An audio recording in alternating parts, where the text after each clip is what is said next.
Ready to move in premium triplex villas at Kollur APR Projects. Welcome to సై 2024. బొబ్బిలి యుద్ధంలో గెలవబోయేదెవరు? 2019లో బొబ్బిలి రాజుల అడ్డాలో జెండా పాతిన వైసీపీ మళ్ళీ విజయం సాధిస్తుందా? లేకపోతే వరుసగా 3 సార్లు గెలిచిన చరిత్రను తిరగరాసిన బొబ్బిలి రాజులే గత పరాభవానికి ప్రతీకారం తీర్చుకుంటారా? బొబ్బిలి అసెంబ్లీ నియోజకవర్గంలో ఈసారి హోరాహోరి పోరు కనిపిస్తోంది. 2004లో బొబ్బిలిలో రాజకీయాలు స్టార్ట్ చేశారు బొబ్బిలి రాజులు. బొబ్బిలి రాజుల వంశస్థులైన సజయకృష్ణ రంగారావు 2004లో తొలిసారి ఎమ్మెల్యే అయ్యారు. 2009, 2014లోనూ వరుస విజయాలు సాధించి హ్యాట్రిక్ కొట్టారు. 2019లో వైసీపీ అభ్యర్థి సీనియర్ రాజకీయ నాయకుడు శంబంగి వెంకట చిన అప్పలనాయుడు చేతుల్లో ఓడిపోయారు. ఓటమి తర్వాత సుజయకృష్ణ రాజకీయాల నుంచి తప్పుకున్నారు. ఇప్పుడు అతని రాజకీయ వారసుడిగా యువరాజు బేబీ నాయన ఎన్నికల బరిలోకి దిగుతున్నారు. మరి సిట్టింగ్ ఎమ్మెల్యే అప్పలనాయుడిని యువరాజు ఓడిస్తారా? చూద్దాం సై 2024లో.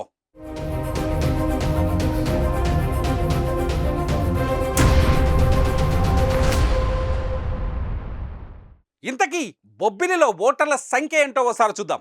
ఇక్కడ మొత్తం ఓటర్లు 2,22,837గా ఉన్నారు.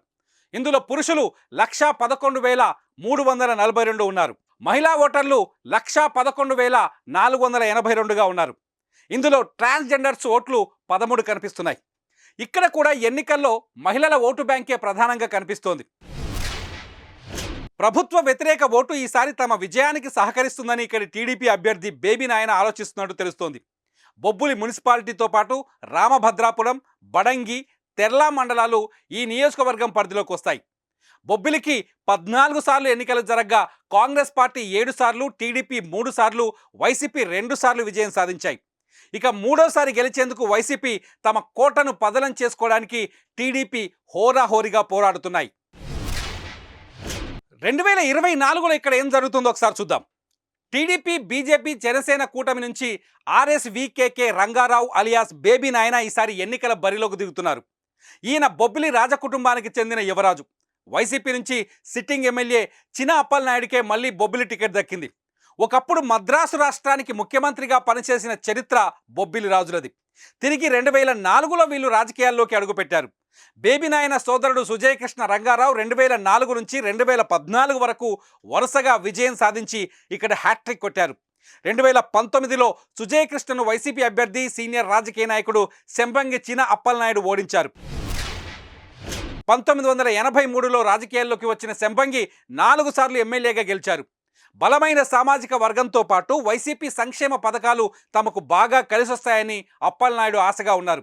గత 5 ఏళ్లలో ఎన్నో అభివృద్ధి పనులు చేపట్టానని, సాగునీటి సమస్యలు తీర్చానని చెబుతున్నారు ఎమ్మెల్యే శంబంగి. ప్రజలంతా సంతోషంగా ఉన్నారని, మరోసారి ఎమ్మెల్యేగా ఎన్నిక కావడం ఖాయమని చెబుతున్నారు ఆయన.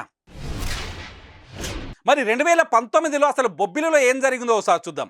2019లో బొబ్బిలిలో టీడీపీ అభ్యర్థిగా సుజయకృష్ణ రంగారావు ఎన్నికల బరిలోకి దిగి ఓటమి పాలయ్యారు. అప్పుడు ఆయన సిట్టింగ్ ఎమ్మెల్యే 76,603 ఓట్లు సాధించారు. అయితే సుజయకృష్ణ పైన వైసీపీ నుంచి పోటీ చేసిన చిన అప్పలనాయుడు 84,955 ఓట్లు సాధించి విజయం సాధించారు. ఈయనకు 8,352 ఓట్ల మెజారిటీ లభించింది. ఈసారి కూడా ప్రజల మద్దతు తమకే ఉందని అప్పలనాయుడు విశ్వాసంతో ఉన్నారు. అయితే ప్రభుత్వ వ్యతిరేకత తమకు కలిసి వస్తుందని యువరాజు బేబీ నాయన కూడా ఆశగా ఎదురు చూస్తున్నారు. మరి చూద్దాం బొబ్బిలి యుద్ధంలో ఓటరు ఆశీర్వాదం ఎవరికి ఉంటుందో. సై 2024లో మరో నియోజకవర్గంతో మళ్ళీ కలుద్దాం.